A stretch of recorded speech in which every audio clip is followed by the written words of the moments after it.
Good evening. Welcome to NTD News. I'm Paul Graney. Here are today's top stories. Ports, shipping companies, and retailers all getting busy during the holidays, but the White House and industry leaders say goods are moving faster and more efficiently. They don't seem worried about supply chain issues. And Americans don't have to worry about paying their federal student loans, at least till May next year.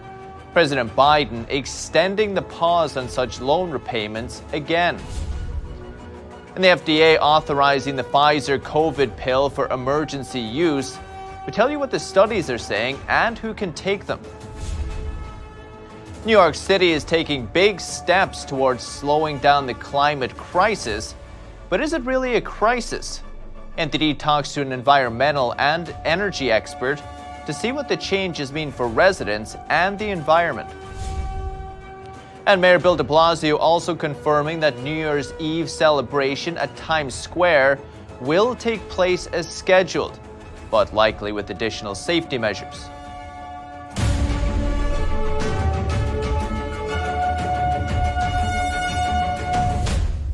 Were you able to buy everything you wanted this holiday season? President Biden says he wants to do more to mitigate supply chain disruptions and reduce prices. So let's take a look at how the ports and the logistics companies are doing. NTD's Allison Lee has the details. Hello, folks. How are you? Industry leaders briefed President Biden on Wednesday about the current supply chain situation. The port envoy of the White House Supply Chain Disruptions Task Force paints an optimistic picture. He says goods are moving more quickly and efficiently at the ports of Long Beach and Los Angeles. The number of long-dwelling containers, the ones that have been there 8 days or more, has been cut in half. At the Port of Long Beach since mid-October, the dwell times for those containers has dropped from 12 days to 5 days. That's 140% improvement. And in Los Angeles, from 9 days to 4 days, 125% improvement. The CEO of FedEx also suggests his company can handle the flow of goods this holiday season. He says the company moved 100 million packages the first weekend of the peak season after Thanksgiving. FedEx had 24 major expansions this past year. We processed approximately 52,000 employment applications online, of course, these days in May the 8th, that week. Over the last few weeks, we've exceeded 111,000 applications. So that's beginning to open up the supply chain.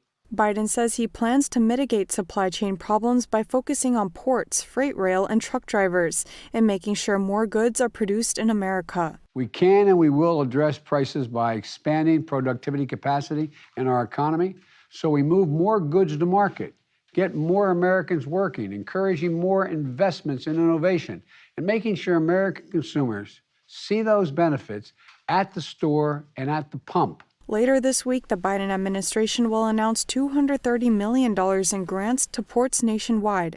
Allison Lee, NTD News. And millions of Americans now have until May of next year to restart paying back their federal student loans. The president is extending the pause on student loan repayments for another 90 days. Biden says that millions of student loan borrowers are still coping with the impacts of the pandemic and need more time before resuming payments. He says this is an issue Vice President Harris has been closely focused on and one we both deeply care about. When Biden first came into office, he asked the Department of Education to pause federal loan repayments through September 2021. He later extended the pause to the end of January of next year. Now, borrowers have until May 1st, 2022 to start repaying their loans again. This will impact around 41 million Americans. And the Food and Drug Administration has authorized the first pill to treat COVID-19. Pfizer's antiviral pill Paxlovid is now authorized for high-risk adults and children 12 and older. Studies show it reduces the risk of hospitalizations and death by 88% if given within the first 5 days of symptoms. A 5-day course of the drug includes 3 pills twice a day. The government says it will buy 10 million treatments for $5 billion. Pfizer says it can start delivering it right away. We're just a few days away from Christmas, and Americans are forming long lines to get tested for the CCP virus. Some plan to visit families, so they want to be sure it's a good idea. Others just want to know whether they've been affected. NTD's Miguel Moreno gives us a bird's eye view. In New York City, these people are lined up to get tested for COVID-19. This is just one of many such lines on the East Coast. Take a look at this drive-through testing center in New Jersey. You could find yourself waiting in these lines for up to 4 to 5 hours. Washington has lines of its own. This one just keeps going and going and going. Some are getting tested ahead of their holiday travels, and others are getting tested just to know whether they're infected. Dr. Anthony Fauci says vaccines are the best defense. If you are going to be going to a function, a dinner, and you're vaccinated, hopefully, and boosted, but you want to go the extra step, the extra mile to make sure that the people that you are in a setting with, hopefully all of whom are vaccinated and boosted, you want to go that extra step, you should do that. The CDC has encouraged testing before gathering for the holidays. Before issuing this recommendation, the agency had generally advised people to get tested only if they have symptoms or had close contact with an infected person. Now, some Americans can't find at-home test kits in stores. The supply chain bottlenecks are also contributing to the scarcity of at-home test kits. Miguel Moreno, NTD News. And the University of California has announced a booster mandate for all students and staff. California's governor also mandating booster shots for healthcare workers amid rising Omicron cases. Here's NTD's Eiling Ang with more. On Monday, Governor Gavin Newsom announced extended hours at testing sites and free at-home test kits for every K-12 student returning to public school. And so we'll be sending out, we are ordering 6 million tests, no charge. And we're going to be sending those out to our partners all up and down the state to allow for priority access for at least 1 to 2 tests before our kids come back into school, so they have access to antigen tests and or PCR tests, but primarily antigen tests, so that they can get those results back quickly. And make sure on Tuesday, Newsom announced mandatory COVID-19 booster shots for healthcare workers. The University of California mandated booster shots for all faculty, staff, and students. In a letter sent to chancellors at the 10 UC schools statewide, UC President Michael Drake asked that all eligible community members get a booster. He called for each campus to develop a plan for a January return to campus that mitigates public health impacts, including remote instruction. Campuses are to remain fully operational and should not be holding any large gatherings. In response, many UCs announced that all classes will be held remotely for at least the first week. UC Davis requires a booster or exemption submitted by the end of January. California State University also announced plans to require boosters. San Jose became the first city in the state to mandate boosters for city employees. And secondly, that access to public facilities, major gathering spaces like the SAP Arena and the Convention Center and many of our public theaters will also require proof of having received a booster shot. Residents have mixed feelings about the new mandate. Off the top of my head, I think for employees it's fine, but for visitors it seems like much. As a resident and an employee at the city, I think it is perfectly fine. I already have had my booster since October, so I think it's perfectly good, making the city safer. People need to have a choice. And so I would say no, because I'm not getting the booster. I had the COVID shots, the 2. According to the statewide vaccination data, about 70% are fully vaccinated and 42% have received a booster. Eileen Ang, NTD News, California. And a California judge has ruled in favor of a lawsuit that sought to challenge a school district's student vaccine mandate. But the school district is now seeking to appeal the case. We hear more from NTD's Cynthia Kai. The San Diego Unified School District announced Tuesday that it's seeking to appeal a court ruling in a lawsuit challenging its vaccine mandate for students. SDUSD initially planned to enroll students ages 16 and up who are not fully vaccinated for COVID-19 in independent study on January 24, 2022. However, Let Them Choose, a group of local families, filed a lawsuit back in October. On Monday, San Diego Superior Court Judge John S. Meyer ruled the school district's mandate contradicts state law. We are thrilled that the court ruled in our favor. We thought that the legal issues were very clear, and the judge agreed with us that school districts don't have authority to put forward a patchwork of different vaccine mandates. They can't contradict with state law. We are really happy with the decision, and we're glad that all students are going to be able to remain in class. The San Diego School District said in a statement that it is determined to maintain the vaccine mandate and voted unanimously to appeal. Let Them Choose says they are ready to defend their case in an appellate court. We are completely confident these legal issues were so clear, and we're absolutely confident that the appellate court will see it the same way. And again, if we prevail in the appellate court, then that will just set actual binding legal precedent statewide. Judge Meyer says implementing vaccine mandates without religious or personal belief exemptions can only be imposed by the state legislature. He also said students are required to receive some vaccinations in order to attend in-person school, but adding COVID-19 to the list is also a policy only the state can impose. Per the court ruling, SDUSD for now cannot enforce a student vaccine mandate. Cynthia Kai, NTD News, California. And in less than 2 weeks, proof of vaccination will be mandatory for all indoor dining in Philadelphia. So what do restaurant staff and diners have to say about the new rule? Let's take a look. Starting January 3rd, Philadelphia's indoor dining mandate will go into effect. Proof of vaccinations will be required at all indoor restaurants and bars, as well as other places like sports venues and movie theaters. We asked people what they thought of this new rule. I've been vaccinated, but I'm against the government telling me what to do and taking away our freedoms, especially our body, right? I actually think it's a great idea to have a vaccine mandate for dining in because it provides a good incentive for people to actually get vaccinated. Drew Young is the general manager of an Asian fusion restaurant in Old City. He saw the negative fallout of this mandate. My opinion is it's pretty invasive. Over the past few weeks, we've seen that people who are fully vaccinated with booster shots have been catching COVID, getting seriously ill from it, and just making a mandate that pretty much you can't go anywhere without a vaccination, I think is pretty extreme. Young said his restaurant had closed for a full year amid the pandemic. When it finally reopened, COVID restrictions again pushed customers away.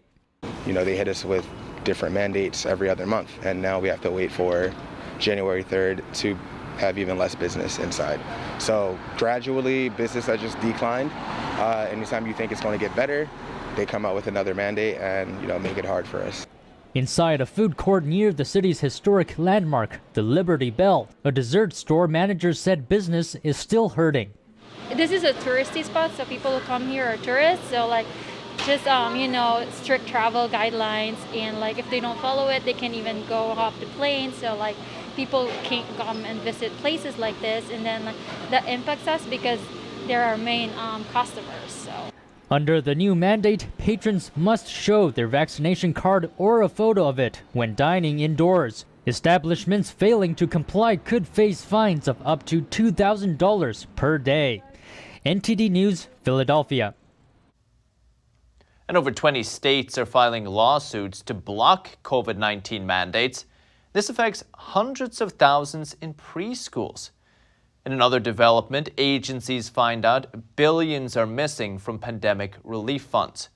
NTD's Iris Tao has more. Attorneys general from 24 states are suing the Biden administration for its COVID-19 mandates for early education staff and children. The states filed a 65-page lawsuit. It seeks to block Biden's mandate, requiring all staff working in the Head Start preschool program to be vaccinated, and all its children above 2 to wear a mask. The mandate has a January 31st deadline and affects hundreds of thousands of staff and students in the country's largest preschool program. Well, I was shocked at the Biden administration's latest attempt to mask 2-year-olds and force vaccinate preschool teachers. The states call the mandate arbitrary and capricious. They warn that it will cause tens of thousands of staff to lose their jobs and further limit early education for low-income families.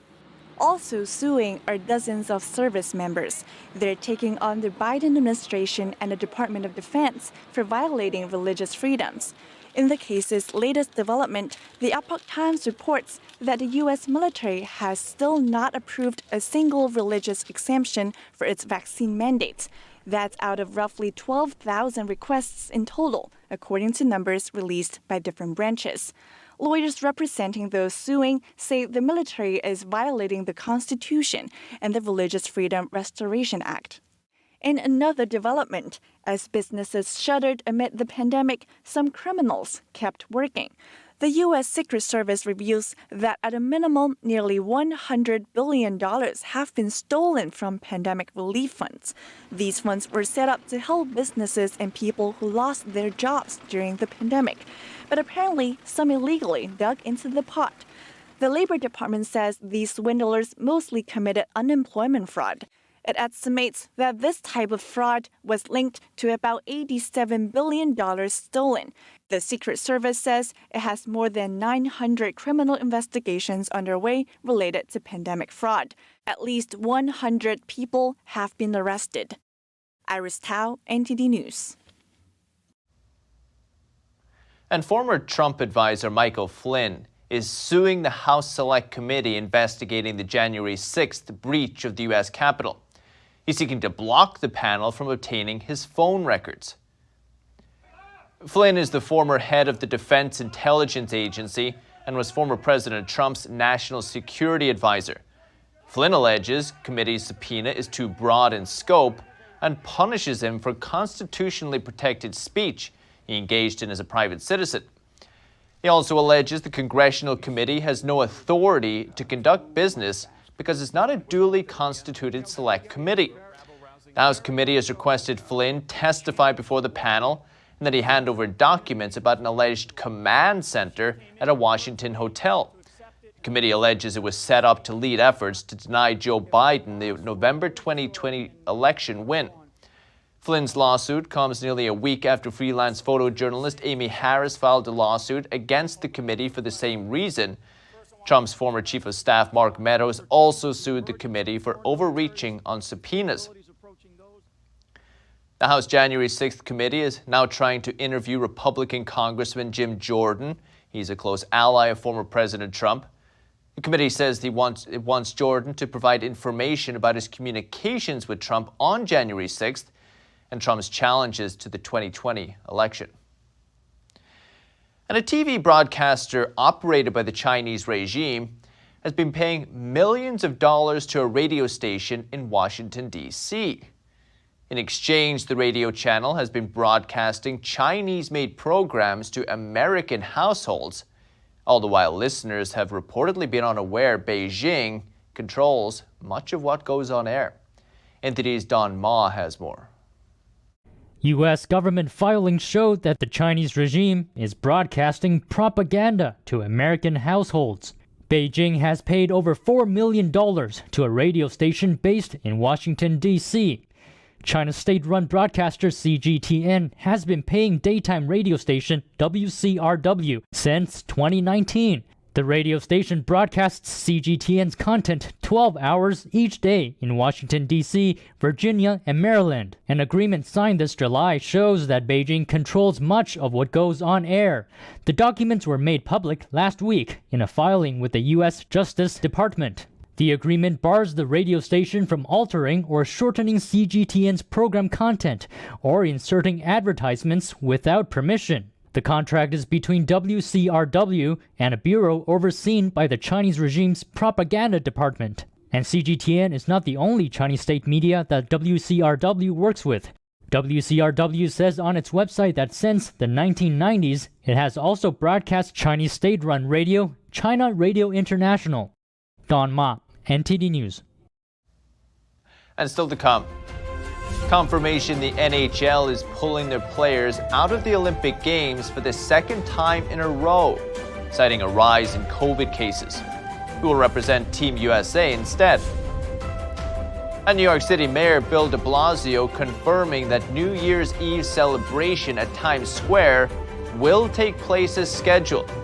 That and more here on NTD News.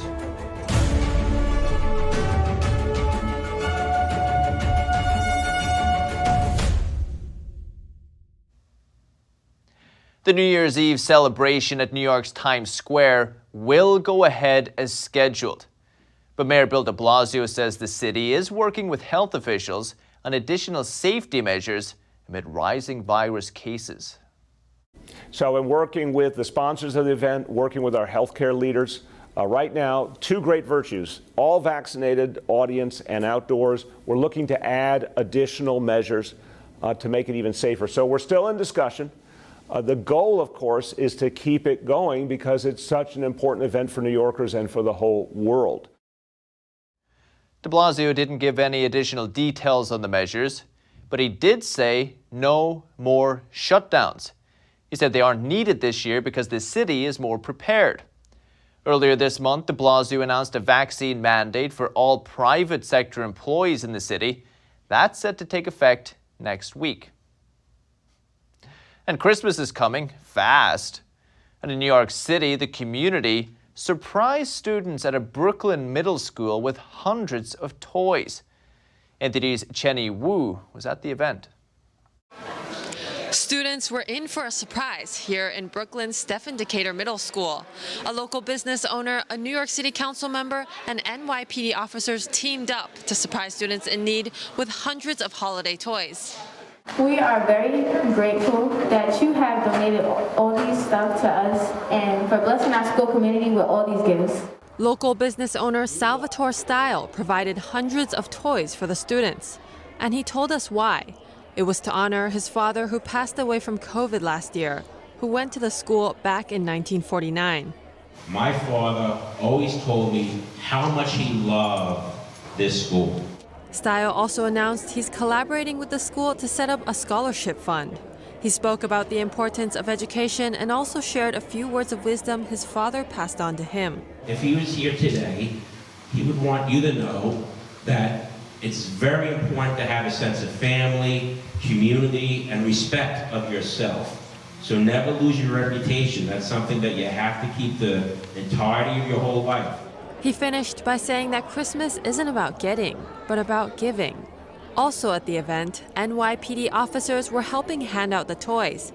Executive Officer Jason Cortez said it's very rewarding to support the community. We take great pleasure in it. This is what the NYPD is all about. This is what we represent. We give back to the community, we protect the community, and we want to keep our community safe for the holiday season. Wishing everyone happy holidays. Chen Yun, NTD News, New York. And New York City Mayor Bill de Blasio has just signed a bill that prohibits any newly constructed buildings from having gas lines, with few exceptions. The law is the first of its kind for a large, cold weather city, and the city says it will help address the climate crisis. NTD's Jason Perry spoke with an energy and environmental expert to see what's at stake. All newly constructed residential and commercial buildings in New York City will no longer be allowed to have natural gas lines. The mandate will have exemptions for certain uses, such as commercial kitchens and emergency or standby power. According to research by the Rocky Mountain Institute, the law will prevent over 2 million tons of carbon emissions by 2040, equivalent to taking 450,000 cars off the road for a year. We are convinced this is going to have a major impact right here in this city, reducing emissions, improving health, because less pollution equals better health, but also setting an example that other cities, states, nations will follow. When New York City does something, it is felt all over the world. So all new buildings will be electric by 2027. Residents of these all-electric buildings will have to use electric heating, which is generally more expensive than gas heating. Frank Lissay is the president of Truth in Energy and Climate, an organization dedicated to energy and climate issues. He said the city's shift towards electricity coincides with the Biden administration's push to move away from fossil fuels, which can have unexpected consequences. Really interesting because at the same time they're doing this, they're closing down reliable coal plants, They plan to close down a nuclear plant. They just closed down other plants, and they have this weird concept that they can run their electric grid, their electric system, on wind and solar. And why I say that's weird is most people don't understand that both wind and solar produce very little energy or no energy 70% of the time. De Blasio also said every public vehicle in New York City will eventually be electric, whether it's a school bus, a police vehicle, or the cars driven by city officials. But Lassay explained that electric vehicles can also have a negative impact on the environment. And we could get into the fact that they have to, 80% of the batteries for cars, electric vehicles, are made in China, burning dirty coal, and they control 80% of the rare earth inputs into those vehicles. And poor kids are mining cobalt in the Congo with really bad environment for them and for the earth. If you really cared about earth, we would be cleaning up those sort of things. So electric vehicles in the short term actually harm the earth. It takes 7 or 8 years for a electric vehicle to equal the amount of carbon dioxide it took to mine, process, and manufacture it. Jason Perry, NTD News. And the NHL is officially withdrawing its players from the 2022 Winter Olympics. The league made the announcement today, citing a rise in COVID cases. The decision was widely anticipated after an anonymous source close to the matter said yesterday the league won't participate. But the NHL has already postponed 50 games so far this season, including 32 this week. NTD's Dave Martin has more. The NHL's withdrawal is the second straight time the league has pulled its players from the Winter Games. 4 years ago, it was widely reported that the league and the IOC couldn't agree on who would pay for insurance, among other associated costs. This time, concerns that a positive test in China could result in a 21-day quarantine had some players and coaches concerned. I just put myself in that situation with the family and this and that. There's zero chance that you'd want to run the risk of being stuck over there. NHL players, meanwhile, haven't participated in the Olympics since 2014 and won't have the opportunity again now until 2026. They've had to balance the excitement and opportunity of representing their country with the threat of being stuck overseas. Being able to be stuck over there with the whole quarantine situation, but at the end of the day, you always, if you have a chance to represent your country, it's always a big honor and you want to do that. But at the same time, there's a lot on stake. USA Hockey's John Van Beesbrook had previously said that Team USA's roster would be filled with players from the American Hockey League, the European League, and the NCAA in case the NHL pulled out of the Olympics. Dave Martin, NTD News, New York.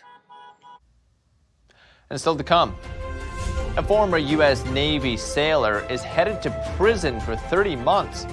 It's because she, with the help of her husband, secretly sold sensitive U.S. military equipment to China for their own profit. And Beijing further clamping down on religious content and activities. Organizations are not allowed to circulate information on religious ceremonies without authorities' approval. That and more here on NTD News.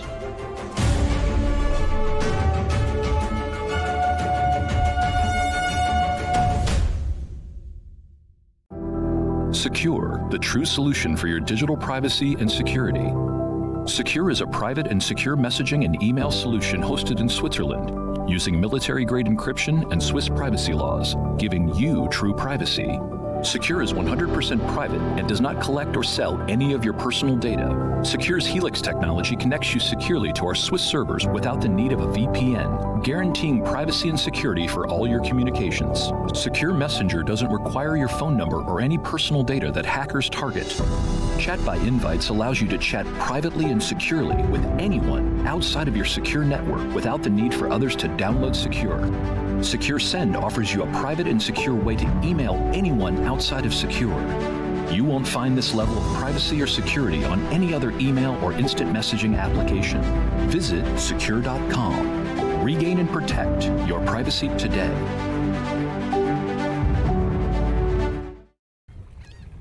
Oh, hey, doesn't it feel like there's communists everywhere? In fact, the Chinese Communist Party has been subverting America from every angle.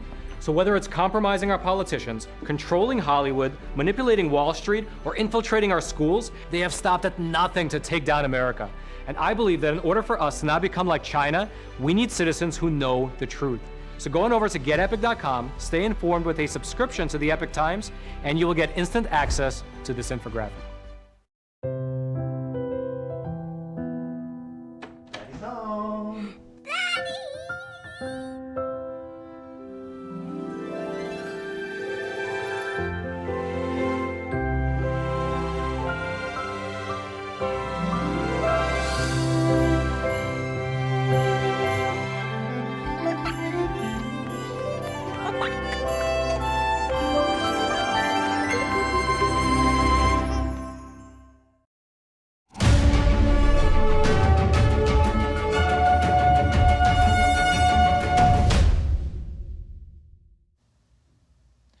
A former U.S. Navy sailor is headed to prison. That's because she secretly sold sensitive U.S. military equipment to China. NTD's Tiffany Meyer has more. A former U.S. Navy sailor is headed to prison for 30 months. That's because she, with the help of her husband, secretly sold sensitive U.S. military equipment to China for their own profit. According to a Justice Department statement on Tuesday, 37-year-old Ivy Wang is a naturalized U.S. citizen from China. She admitted to having used her official position as a logistics specialist to buy military gear. Her husband then sold the equipment to online buyers in China. In one case in 2018, Wang used her military email to order a device for identifying United States military personnel in the field. She later told her command she ordered the piece of gear for her husband's camping trip. Wang also repeatedly tried to obtain top security clearance. Navy officers were alarmed to learn that she was compiling a list of the Navy's personnel records. The information she obtained, including service members' names and addresses. Wang isn't the only offender. Last November, a Chinese-American engineer who worked for a major U.S. defense contractor was sentenced to 38 months in prison. That's because he traveled to China, bringing information related to a missile guidance system with him. That's in violation of U.S. export control law. And this July, a Chinese national was sentenced to over 3 years behind bars after the person tried to illegally export engines and maritime raiding craft, or small fast boats used for patrols, to China. In a speech last September, FBI Director Christopher Wray said the Bureau was opening one new Chinese counterintelligence investigation about every 10 hours. Some local authorities in China have banned Christmas celebrations this year, citing the COVID-19 or CCP virus pandemic. Leading up to Christmas, it's hard for people in China to feel the holiday spirit, either online or in real life. Local authorities in some eastern and southern provinces banned all religious activities on Christmas. Insiders told U.S.-based outlet Radio Free Asia that local public security bureaus asked churches not to host any religious gatherings during Christmas. They said it was to prevent the spread of the virus. A county in eastern China's Zhejiang province let restaurants and movie theaters stay open, but shut down churches. Some are questioning whether the local authorities are targeting religious activities. Netizens on Chinese social media Weibo are also having a hard time finding pictures of Christmas celebrations this year. They say they only found pictures from previous years. And residents in a city in central China are facing another, even stricter lockdown. Reported virus cases are rising there, but this time, some people have been spotted trying to evade the harsh control measures. Let's take a look. The Chinese city of Xi'an is under strict pandemic control measures. Normally, the city is home to rich culture and serves as a hot spot for tourism. It's known as the resting place of China's famed terracotta warriors. But now, over 13 million residents there have been ordered to stay inside as authorities cope with a new CCP virus outbreak, the infection that causes COVID-19. Some have been spotted crying inside their locked homes at night, while groups of students scale iron fences to escape school lockdowns.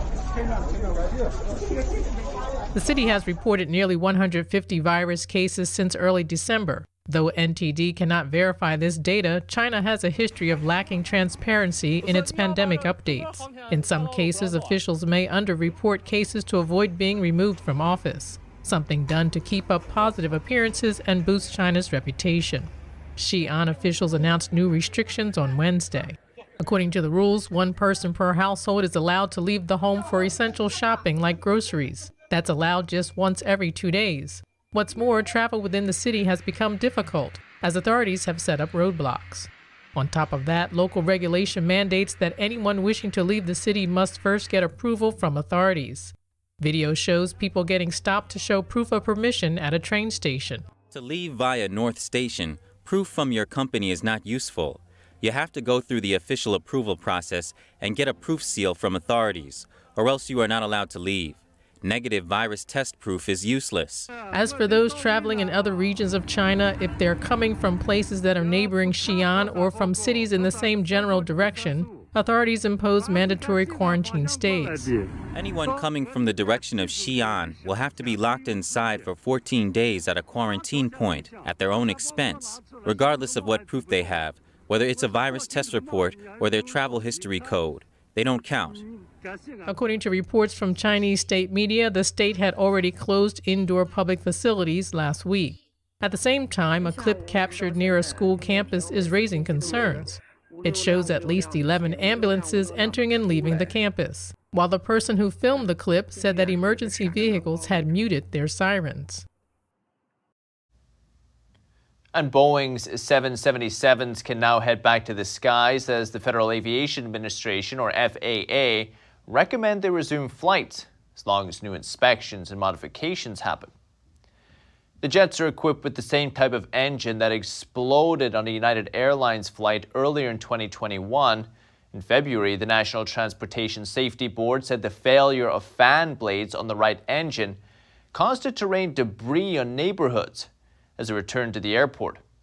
The FAA's proposal includes enhanced engine fan blade inspection. The new inspections impact 128 Boeing 777s worldwide. 54 are here in America. United Airlines is the only U.S. operator affected. Boeing and United Airlines have not yet made a comment about the recommendations.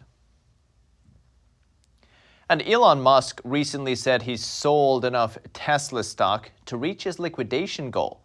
He also criticized California for overtaxation. It's after moving his company's headquarters to Texas. NTD's David Lamb reports.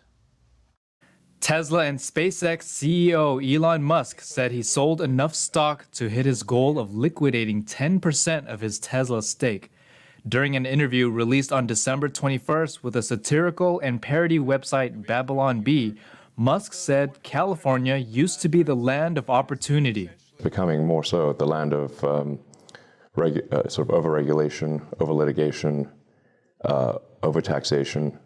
When asked whether he sold the stock because of a November Twitter poll, the entrepreneur said he needed to exercise stock options that are expiring.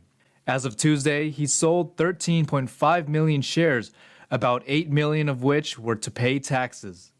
Locals in Silicon Valley shared their comments. Although I'm in favor of taxing the rich, there has to be a limit, because you tax the rich too much, they'll move to another country or another state. And then you lose out on all the tax revenue. So you pay the environment, plus we have a clean environment here.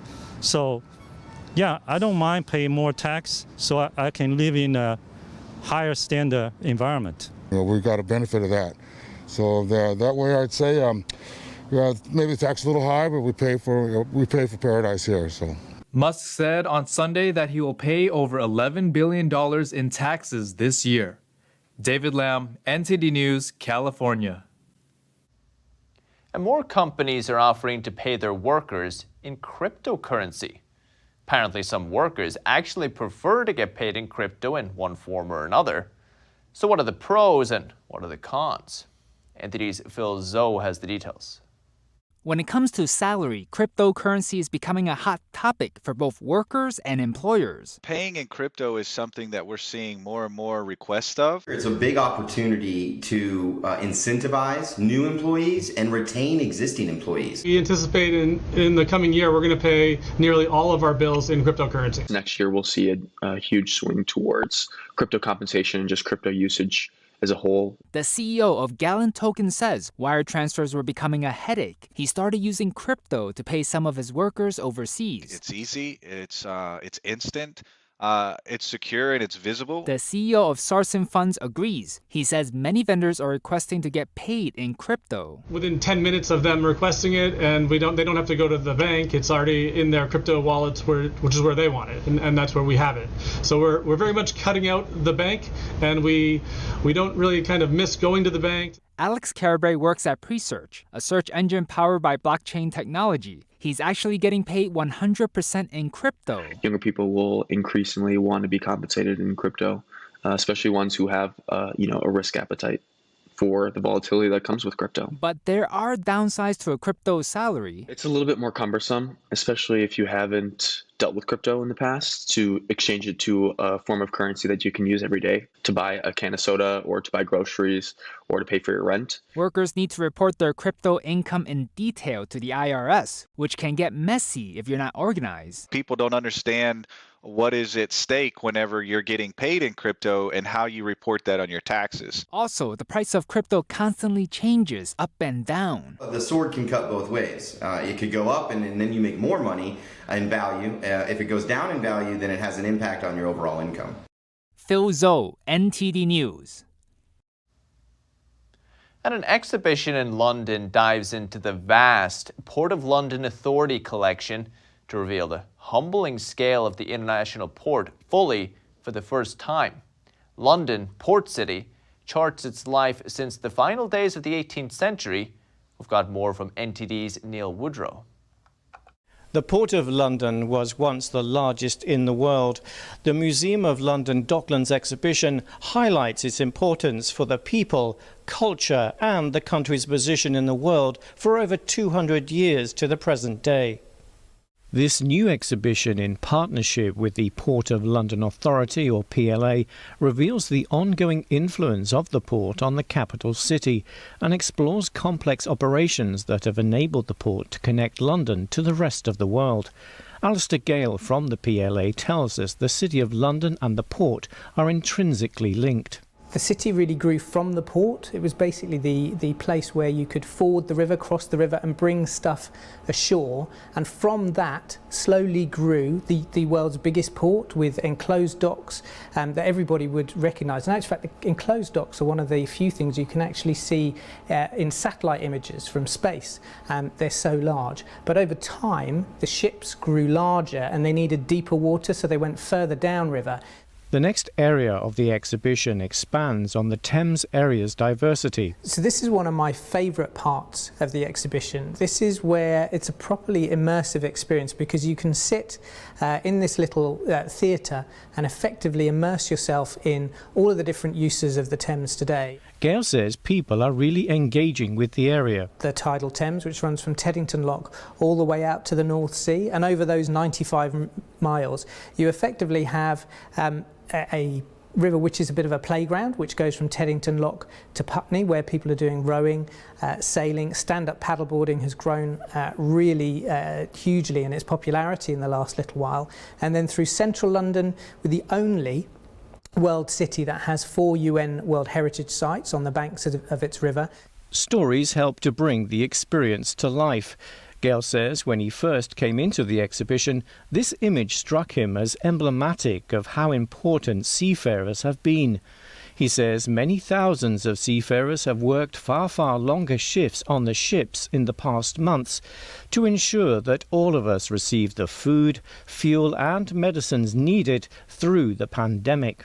So it was really striking coming into the exhibition to find an image of seafarers being cared for going back into the 1800s. So it's very much a tradition in London that the seafarers' contribution is valued and that we look after them when they come to London doing their essential job. In the image, they are waiting for medical assessment. The port and its activities have influenced the language we use and also place names. The DLR station called Mudchute is named after dredged mud taken from Millwall Dock and dumped via a mudchute. The name Posh, as a description for people, is actually believed to be linked to the noting that went on people's tickets, which was put for port out, starboard home, and basically ensured that those passengers had the nicest cabins because they wouldn't be so hot in the middle of the day. Gail says the exhibition gives people a chance to experience the sights, sound and even the smells of the Port of London.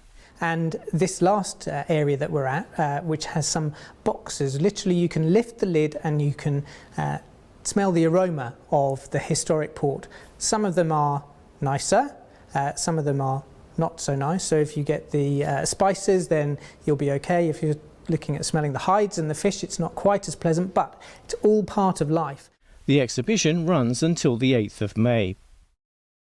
It's fascinating to understand London as a port city and the vital role it plays.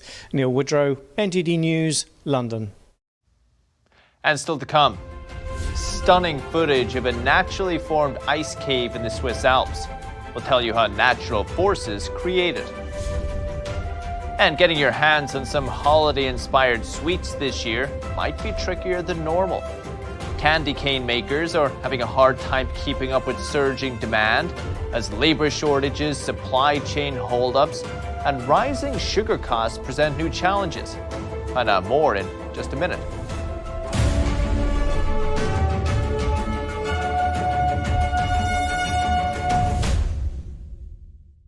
Hello, I'm Mike Lindell. Cancel culture has not only affected myself and MyPillow, but millions of you out there. Before all this started, I had already written in my memoir, I dedicate this book to anyone that's looking for hope. Well, right now, we're all looking for hope. I believe that my story is going to bring inspiration and hope to everyone. By the time you're done reading my book, you will believe that with God, all things are possible. To thank you all for your support, I'm offering some of my best prices ever on MyPillow products, including this exclusive bundle. You get my book and these 5 MyPillows. They all have beautiful scenes and verses from the Bible, such as Isaiah 41:10. Do not fear, for I am with you. This 6-pack bundle is regularly $219. Now it's just $99.98 and free shipping with your promo code.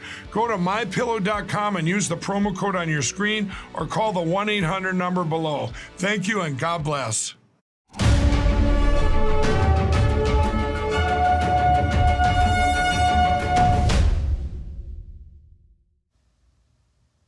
Christmas is magical almost everywhere.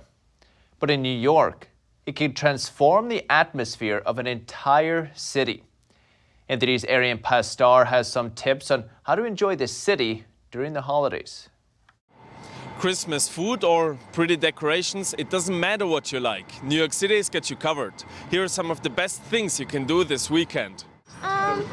So far, Lego store and Nintendo store. Saks has beautiful lights, so after dark, people should go to Fifth Avenue, Saks up by the tree. Right in the heart of the city, you can see the Winter Village at Bryant Park. Visitors can have fun on the ice skate rink or just see the holiday shops while having some hot chocolate and other treats. The location is great too, as it's very close to Times Square and surrounded by iconic New York City skyscrapers. From there, it's just a 10-minute walk to Rockefeller Center, which is where the next 2 attractions await you. Of course, the Christmas tree at Rockefeller Center is a must-see. And right next to it, there's the light show at Saks Fifth Avenue. The show repeats itself every 10 minutes from 5 to 11 p.m. To end the night, you can go see one of New York's Christmas performances like the Nutcracker Ballet at the Lincoln Center on the Upper West Side or A Christmas Carol on Broadway. The weather here in the city is expected to be rather warm this weekend with highs in the 50s every day. Arian Pastar, NTD News, New York. And candy cane, sugar plums, gingerbread galore. Christmas time is the season of the sweet tooth. And as festive celebrations commence, cravings for a sugar fix often run wild. But this year, satisfying that hunger might get a little tricky. That's as confectioners battle to keep up production. Here's more. For Andrew Schumann's Candy Cane Company, business has been anything but sweet this year. We have had to turn away business this year. I wouldn't say that it is 30% of the overall business, but we certainly probably had to turn away 10% of the business. Even though orders are pouring in, the Denver, Colorado candy maker is struggling to match demand. Just like farmers and retailers, the pandemic slammed candy confectioners with skyrocketing commodity prices, labor shortages, and transportation and supply chain snarls. Those roadblocks are stopping them from fully cashing in on the holiday season. The problem is becoming especially dire for Hammond's, the largest U.S. wholesale supplier of handmade candy canes. So Hammond sells candy canes to thousands of retailers across the country, from your local candy store to your furniture store to your hardware store to some of the larger stores that we know of. The company has twisted and packed up the classic Christmas treat for more than a century, supplying major chains like Target, Cracker Barrel, and Cost Plus World Market. The company is paying out 30% more for labor this year, but its 250-person crew is down nearly 100 people. Schumann adds that long-term employees are clocking in for overtime weekly. It's been really hard hiring workers this year. In fact, this has probably been, in the 15 years that I've been involved with Hammond's, the hardest that it's been to hire workers. Not only was it hard to hire them, the wages have kept creeping up as well. And so it's been really competitive out on the marketplace just with the lack of labor force. And so it's been a little bit of a bottleneck for us. On the other hand, the National Confectioners Association reports that sales for sweets like candy canes and other non-chocolate goodies are up more than 34% from 2020. It's been strong. It's been strong since last October. Our business has just been on fire. I don't know how to explain it, and I hope it doesn't stop because it's good for the people who are buying the candy and taste it and get that yummy feeling, and it's great for our employees and for the business. Supply chain snarls have affected Hammond's ability to source displays and tin packaging materials from China. But besides the decorative wrappings, the main ingredient is becoming harder to come by too. Sugar prices have hit a decade high. Hurricane Ida destroyed much of the nation's sugarcane crop this year, while overseas nations like Brazil and Thailand harvested smaller yields than expected. That's on top of soaring freight prices, making imports costly. We're trying to adjust our prices or adjust our ounce sizes to combat it, but there's only so much a person's going to pay for a gourmet candy cane, so we're just going to have to eat some of that as a company and just become more efficient. Despite the challenges, Hammond's and other holiday treat makers are still going full steam ahead, working to stock shelves and bring a little extra sweetness to your season. And if you want to see one of the world's most beautiful Christmas trees, you'll have to travel to Ukraine.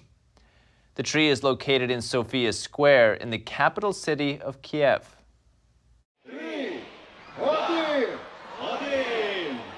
Thousands of lights shine in a Yuletide display. It's the official lighting of Ukraine's national Christmas tree. The mayor of Kyiv, Vitaly Klitschko, was there for the opening of the tree lighting festivities. It will be one of the top 3 best Christmas trees in Europe and the world. We've worked hard to make this happen, and it will give each of us, everyone who came to light the Christmas tree, positive emotions and feelings of celebration. The tree is about 100 feet tall, and it's decorated with over 6 miles of garlands and 10,000 ornaments. I really like the Christmas tree because there is a very big, beautiful star on top. Very good. We are entering the new year, and may we make the new year as happy as our Christmas tree. It was cool how it lit up. It's just amazing. This is my first time in Kyiv, and I got to see the Christmas tree. I'm impressed. It's very enchanting, majestic. I really like it. This year's theme for the holiday festivities is the Nativity. Under the Christmas tree is a scene depicting the birth of Jesus, along with gift-bearing kings, angels, and carolers. It's one of the largest nativity scenes in Europe. And the Christmas season in Kyiv has a familiar ring to it. There is hot cider, close friends, decorations, ice skating, and of course, a choir singing a song of Ukrainian origin, Carol of the Bells. And finally, an ice cave, which forms naturally on a high-altitude glacier in the Swiss Alps, brought delight to nature lovers and photographers. Let's take a look.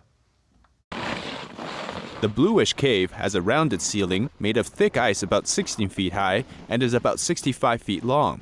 The shape of the cave varies each year. Organizers said the tunnel is accessible by foot in 15 minutes from the chairlift above the Le Diablerie ski resort, but at your own risk. It's amazing to see all this ice, the glacier open. Yeah, it's amazing.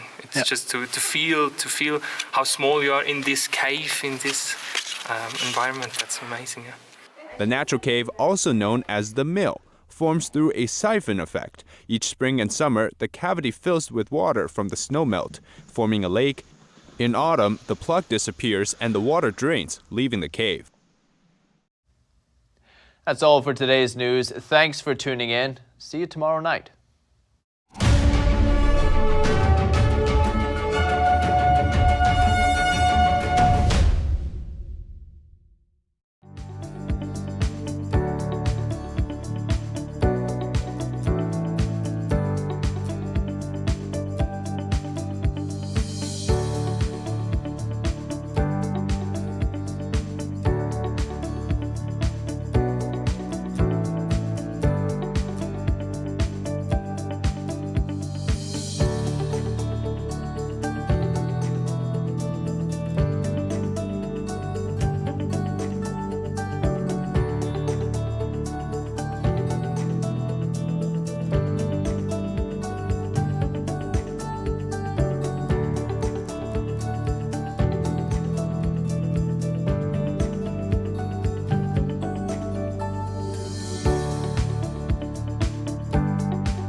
Thanks for watching us on YouTube. Did you know YouTube only keeps selective videos on its platform? So if you want to make sure you get the full picture, just subscribe to our newsletter.